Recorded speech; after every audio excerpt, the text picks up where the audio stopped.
One punch. That's all it took. One right hook inside a Dunkin Donuts. And a 77-year-old man was on the floor, bleeding from his head. 3 days later, he was dead.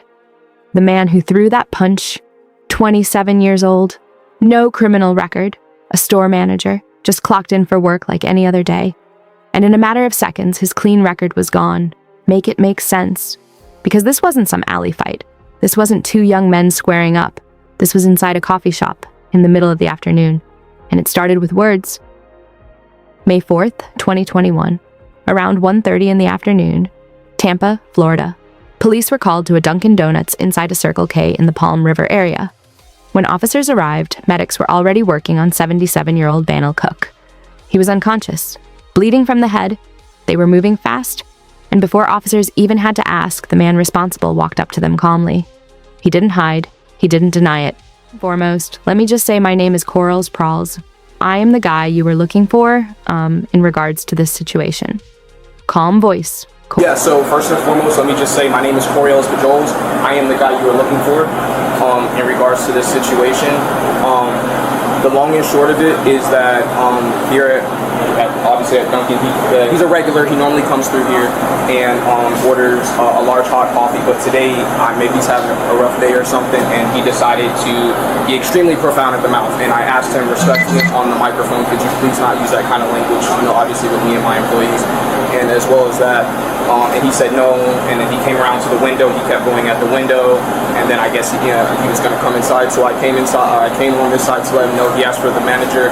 Our current store manager is off already.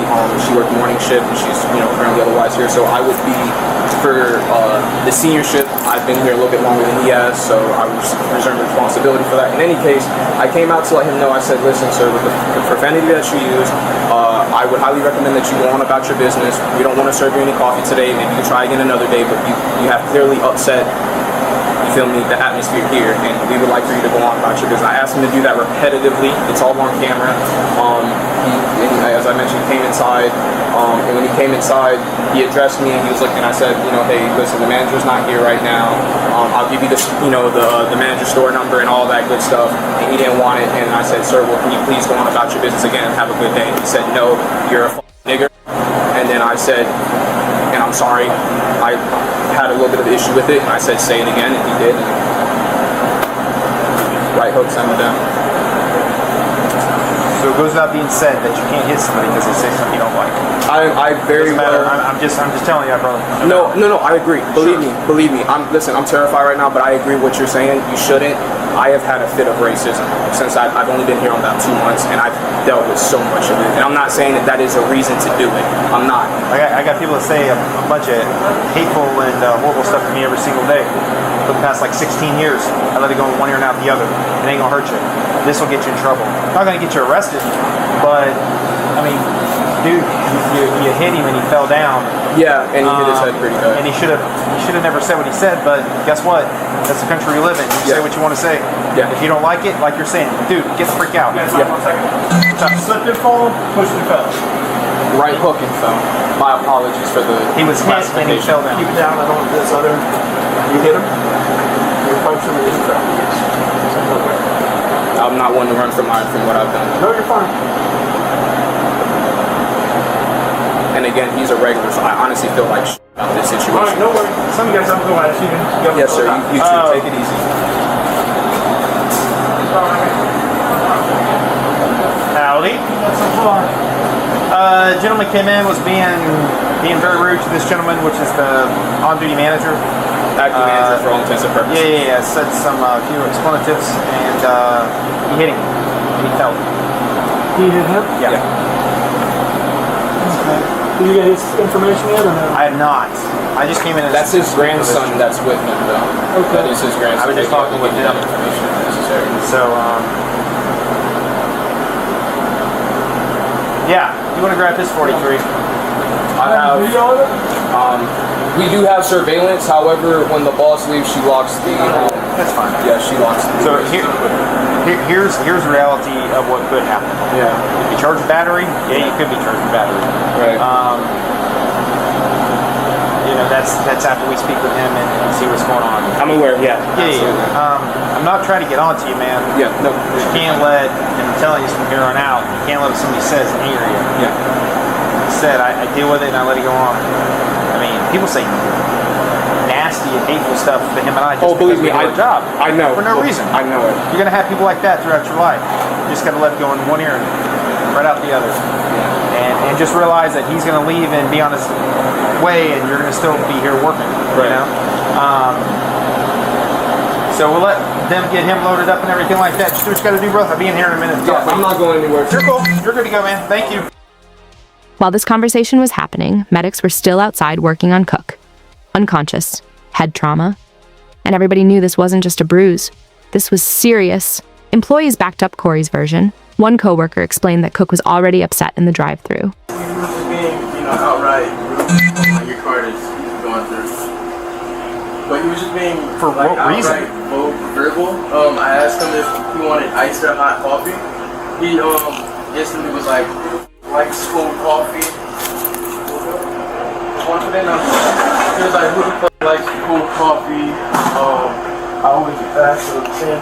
Y'all always get it wrong. I'm like, okay, sir, we cannot hear and identify you at the window. So he got mad because you asked him if he wanted ice or hot coffee. Yeah. Instantly off rip, he was already mad.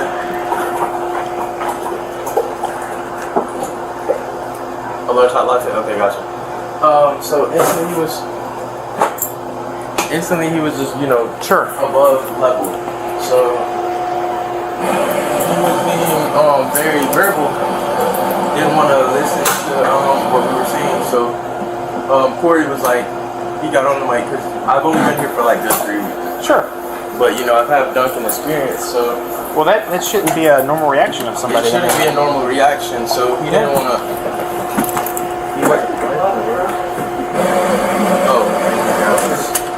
Thank you, Tim. Okay, so yeah, he was being really verbal for absolute no reason. So Cory got on the mic because he's the veteran here, the more experienced person. Sure. So he took over the mic and was like, "Can you not talk to the customer employees like that?" And he wouldn't listen. So he said, "Okay, you know what we're gonna do? We're not gonna take your order today. We're gonna politely ask you to leave." Came up here, we had a verbal like, "Can you leave? We're not gonna take your order," type of thing right here. We were reassuring him that he could come again later. So then that's when he came up to the front and was right there. So even after y'all asked him to leave, He kept on coming. he parked, and when you say up there, up at the front counter. Yeah, he came to the car. So we knew Cory was gonna. So me and Cory went up there to wait and tell him to leave again. He didn't want to listen again, so we asked him to leave multiple times, and that's when he called Cory the N-word, and it escalated from there. What did you see happen from there? From what I seen is I heard him Cory told me to call the cops off rip. So I was calling the cops, I was calling my manager, I was calling everybody. And the dude, he kept on being violent, very rude. So When you say violent, like physically violent, no, or not just verbally? physically. I don't think he physically touched Cory, but mentally, trying to get into Cory's mind. Sure. Mess with him and around with his head. So then Cory, he was like, "Okay, we're gonna ask you one more time. We're gonna either you're gonna leave or we're gonna call the cops." I was already calling the cops, so he didn't want to leave. He was like, "There's a bunch of niggas, this, that, and third, your nicknames." Cory was like, "One more time," and he called him another nick, and that's what happened. I was right here. And I was on the phone with my manager and the police officers at that time. Police officer at that time, and that's what happened. So what happened after that, after he said that? Cory punched him, he was on the floor, and I was on the phone. Okay, and you were standing like right around here on the phone. Okay. Is he? And Cory said he's a normally irregular. He comes through He here. comes here a lot, and he's very, like verbal. Like I guess he doesn't know how to, you know, be respectful. So Well, normal people know how to be respectful, and choose not to be. He wasn't being Yeah, respectful. I mean, it's And- horrible. Yeah, so he does this a lot. I've had multiple times where I've had to go through it. He gets mad because we don't know his order. But we don't know your order because we cannot physically see your face. Sure. Hello, manager? Yeah. Okay.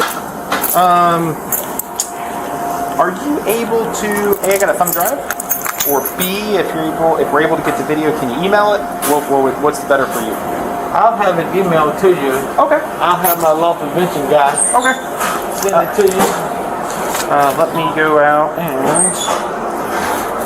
Give me an email address. Yes, sir. I'll call him now, as a matter of fact, to go ahead and get him to do it. Okay.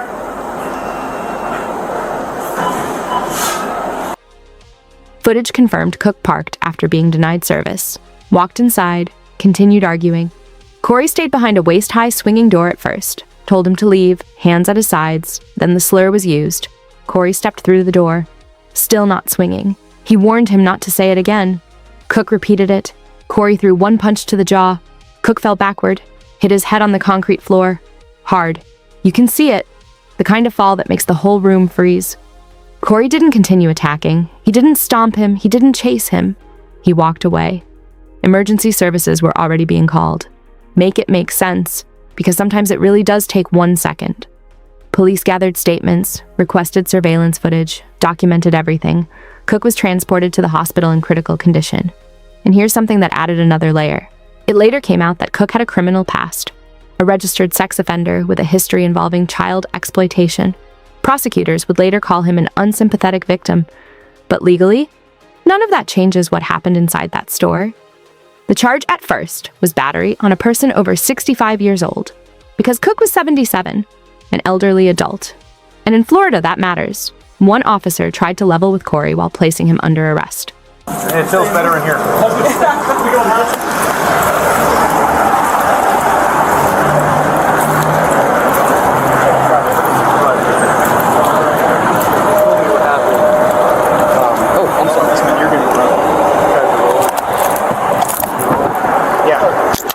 They told me what happened. I feel for you 100% right now. What happened at Tampa is not acceptable in any way, shape, or form. And I understand your angst and your level of frustration, but I would be pissed too. And this is one of those things that there's one thing that's steering us right now, it's the level of this. He's in critical condition right now. It's not okay. He has his brain swelling right now. He's unconscious and everything. So I'm going to pray for you and for him that he recovers. If he recovers and he's okay, just get out there. You hear what I'm saying? It's the level of injury. Had he not been this injured, there's a lot of things he could have done. Because like I said, nobody here is okay with what that guy said. And none of us would know at all, you know? And he deserves to put in his place for that. But because of how seriously he's injured, we have no choice.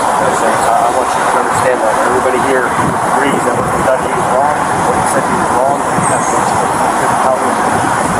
Like I said, he's not in so I'm going to pray for you and for him that he recovers, that he hopefully go away.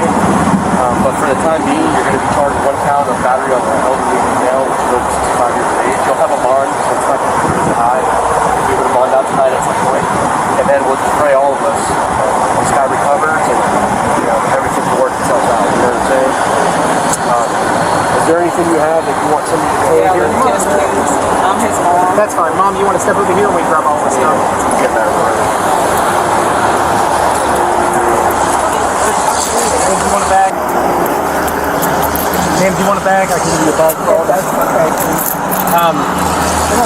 Combos. Yeah, I've got one in here, or if you got one, that's fine. Like I say, he'll get a bond, hopefully as fast as possible so he can get out and be done with it. But I mean, I called the state attorney's office, I spoke to all of our supervision, and it's just unfortunate, you know. I wish the guy had a black eye so we could all say, hey, watch your mouth, you know, but he's injured bad. It's one of those things like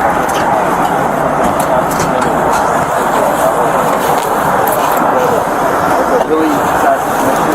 Let them make it go best. The guy recover it. You guys I'm sorry. Corey, you have anything else on you, really? No, that's it. Took everything else. That's for Mom. Okay, that's it? Right here. Yeah, that's it. Yeah. So that's it for the process? Yes. Yes, great swallow. Corey, have a seat in my rover. Brother, what the detective was saying, we 100% agree. But when his head hit hard and everything, when they brought him out here, he was unconscious. Yeah. And then while he's up there, he's not doing good right now. He could get better, okay? So you go down, we'll tell Mom. Mom can go down. Yeah, you do that and I'll 10:35 you. Do they? Okay, that's fine.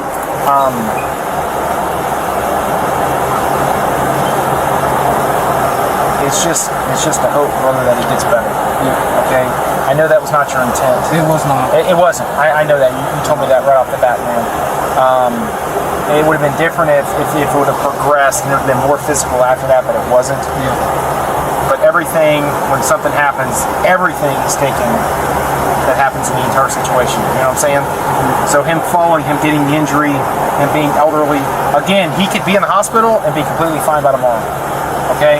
But we'll tell Mom. Mom can come down and bond you out. It should be, I think, a $1,000 bond or $100 to do a bondsman. She can come down and bond you out. And I'm sorry about this. I'm sorry because I still think, no matter what anybody thinks of me, I shouldn't have done it.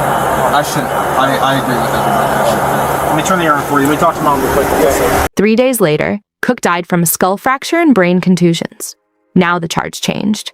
Aggravated manslaughter of an elderly adult. Up to 30 years in prison. Oh, so now what? Because now this isn't just about a punch. This is about a death. Once Cook passed away, Cory was rearrested. Aggravated manslaughter of an elderly adult. Serious time. Prosecutors reviewed everything. The surveillance, the statements, the racial slur, the lack of prior record. And then something unexpected happened. In March of 2022, the charge was reduced from aggravated manslaughter to felony battery. That decision didn't sit right with everybody. Some people said justice wasn't served. Others said context mattered. Prosecutors pointed to several factors. Cory had no criminal history. The confrontation included repeated aggression and racial slurs. And there were uncertainties around Florida's stand your ground laws. In the end, Cory was sentenced to 2 years of house arrest, 3 years of probation, 200 hours of community service, mandatory anger management, no prison time. 1 man was buried. The other went home. So what? That's the reality of it. A single punch. That's what this case comes down to. Not a weapon. Not a prolonged fight. 1 swing, 1 fall, 1 head hitting concrete, and 2 lives changed forever. Let me tell you something. There are moments in life where pride steps forward before logic can catch up. And sometimes the consequence is permanent. You can argue about race. You can argue about respect. You can argue about the victim's past. I said what I said. But at the end of the day, a man is dead, and another man will carry that moment with him for the rest of his life. Make it make sense, and that's Gridline Crimes. Thank you for watching this episode of Gridline Crimes. If you found this story interesting, don't forget to like the video, subscribe to the channel, and turn on notifications so you never miss a new case.